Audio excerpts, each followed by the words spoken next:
because you cannot comprehend that we should apply to ourselves the standards you apply to others. That is incomprehensible. If you take a poll among U.S. intellectuals, support for bombing Afghanistan is just overwhelming.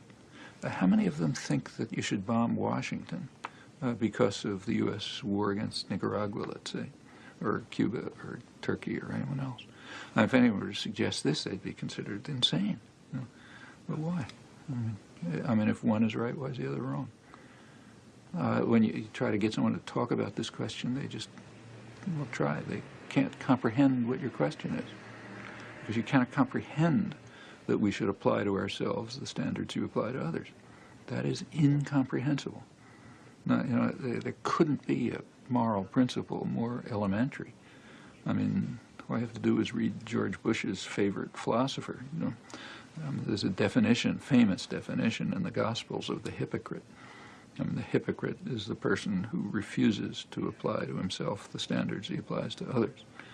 By that standard, just, you know, the entire commentary and discussion of the war, so-called war on terror, is pure hypocrisy, virtually without exception.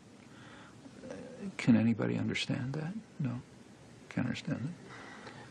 But that's not so unusual.